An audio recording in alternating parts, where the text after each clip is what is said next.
Hello student. High school पागनेस पागा के गणित ग्रुप में आपका फिर से स्वागत है। पिछली क्लास में हमने पाठ 5 समांतर श्रेणी के वस्तुनिष्ठ प्रश्नों को हल किया था।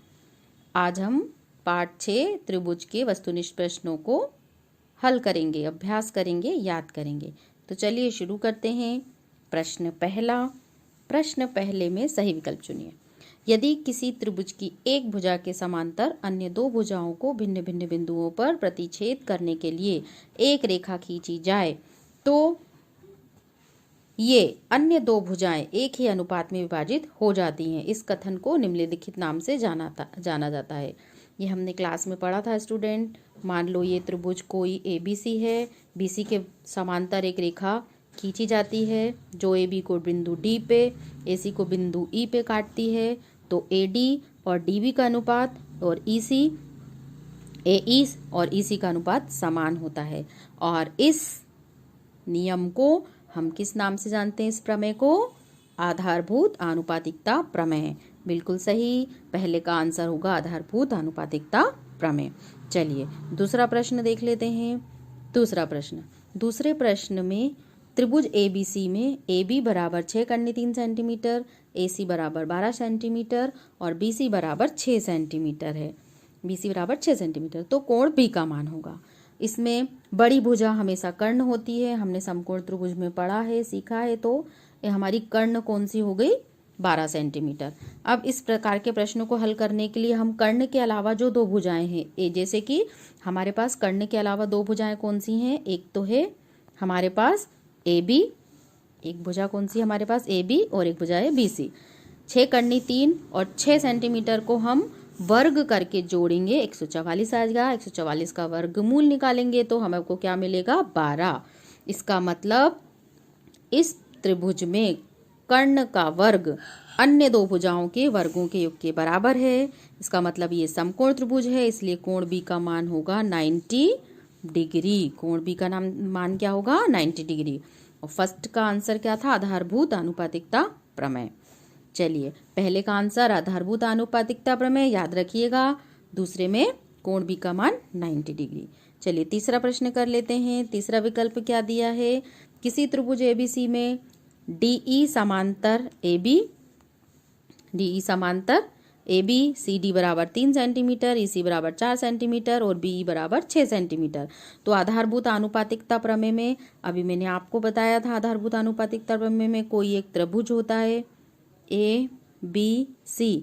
BC के समांतर एक रेखा होती है जो AB को बिंदु D पे काटती है और AC को बिंदु E पे काटती है। तब AD और DB का अनुपात AE और EC का अनुपात बराबर होता है। तो हम फार्मूला लिखेंगे AD बटे DB बराबर AE बटे EC। इसमें वैल्यू पुट करेंगे CD EC BE की, तब हमारे पास, और इसको सॉल्व करेंगे, तिर्यक गुणा करेंगे तो हमारे पास DA का मान आएगा 4.5 सेंटीमीटर। तो थर्ड का आंसर हो गया 4.5 सेंटीमीटर।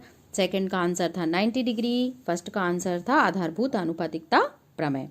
चलिए चौथा प्रश्न देखते हैं। यदि किसी त्रिभुज में एक भुजा का वर्ग अन्य दो भुजाओं के वर्गों के योगफल के बराबर हो तो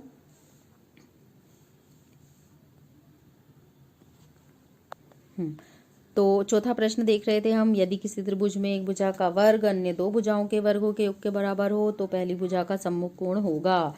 तो स्टूडेंट हम पढ़ चुके हैं, इसको हम पाइथागोरस प्रमेय के नाम से जानते हैं। पाइथागोरस प्रमेय हम समकोण त्रिभुज में अप्लाई करते हैं, इसलिए पहली भुजा का सम्मुख कोण क्या होगा?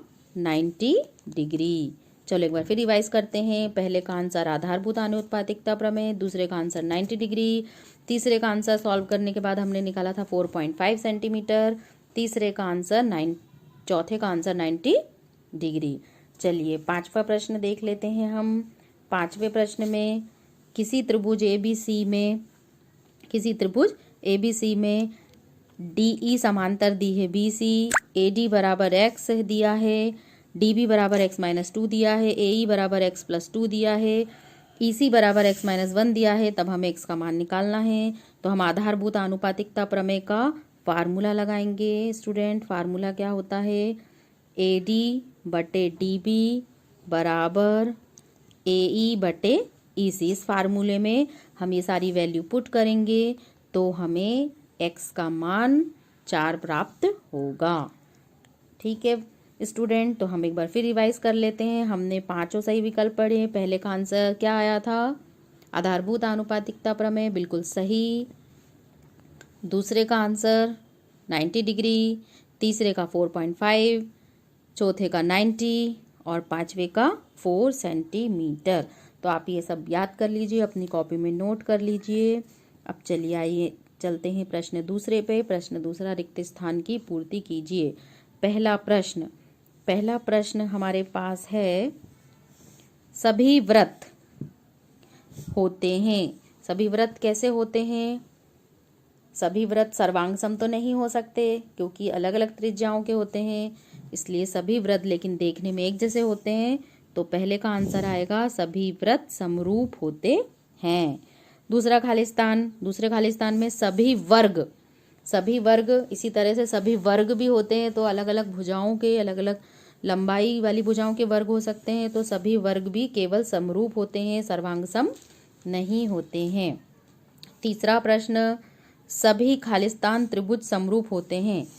क्या सभी समद्विबाहु त्रिभुज समरूप होंगे या सभी समबाहु त्रिभुज समरूप होंगे? तो सभी समद्विबाहु त्रिभुज समरूप नहीं हो सकते सभी, क्योंकि वो छोटे बड़े होंगे। तो तीसरे खालिस्तान में क्या आएगा स्टूडेंट? सभी समबाहु त्रिभुज समरूप होते हैं। सभी समबाहु त्रिभुज समरूप होते हैं। चौथा देखते हैं हम, दो समान कोणिक त्रिभुजों में उनकी संगत भुजाओं का अनुपात सदैव कैसा होता है स्टूडेंट? सदैव समान होता है। समान कोणिक त्रिभुजों में संगत भुजाओं का अनुपात समान होता है। पांचवा, यदि एक रेखा किसी त्रिभुज की दो भुजाओं को एक ही अनुपात में विभाजित करे तो वह तीसरी भुजा के समांतर होगी। ये थेल्स प्रमेय, जिसको हम आधारभूत आनुपातिकता प्रमेय के नाम से जानते हैं, उसका अपोजिट है। यदि खींची हुई समांतर रेखा समान अनुपात में विभाजित करती है, हमने पढ़ा था। इसी तरह से अगर अनुपात समान है तो हम कह सकते हैं कि त्रिभुजाएं कैसी है? समांतर है। तो खालिस्तान को एक बार फिर देख लेते हैं। सभी वृत्त समरूप होते हैं, सभी वर्ग समरूप होते हैं, सभी समबाहु त्रिभुज समरूप होते हैं। दो समान कोणिक त्रिभुजों में उनकी संगत भुजाओं का अनुपात सदैव समान होता है। और यदि एक रेखा किसी त्रिभुज की दो भुजाओं को एक अनुपात में विभाजित करे तो वह तीसरी भुजा के समांतर होती है। ये हमने खालिस्तान देख लिए। अब हम आते हैं सत्य असत्य पे। पहला, दो त्रिभुजों में संगत कोण बराबर हों तो उनकी संगत भुजाएं एक ही अनुपात में होती हैं और इसलिए ये त्रिभुज समरूप होते हैं। ये सत्य है। यदि दूसरा सत्य असत्य, यदि एक त्रिभुज के दो कोण एक अन्य त्रिभुज के क्रमशः दो कोणों के बराबर हो तो त्रिभुज समरूप होंगे। ये भी सत्य है। एक समकोण त्रिभुज में कर्ण का वर्ग शेष दो भुजाओं के वर्गों के अंतर के बराबर होता है। ये गलत बात है। अंतर नहीं, योग के बराबर होता है। चौथा, यदि किसी त्रिभुज की एक भुजा का वर्ग अन्य दो भुजाओं के वर्गों के योग के बराबर हो तो पहली भुजा का सम्मुख कोण समकोण होता है। ये सही है, जिसको हम पाइथागोरस प्रमेय के नाम से जानते हैं। एक शब्द या एक वाक्य में उत्तर दीजिए। पहला प्रश्न, क्या सभी समद्विबाहु त्रिभुज समरूप होते हैं? सभी समद्विबाहु त्रिभुज देखने में समरूप होंगे क्या? नहीं। इसका आंसर क्या आएगा? नहीं। दूसरा, क्या सभी वर्ग समरूप होते हैं? सत्य। इस प्रकार बच्चों हमने ये पाठ 6 के वस्तुनिष्ठ प्रश्नों को हल किया, अभ्यास किया। आप इसको बार बार देखिए, प्रैक्टिस कीजिए। आज की क्लास यहीं समाप्त।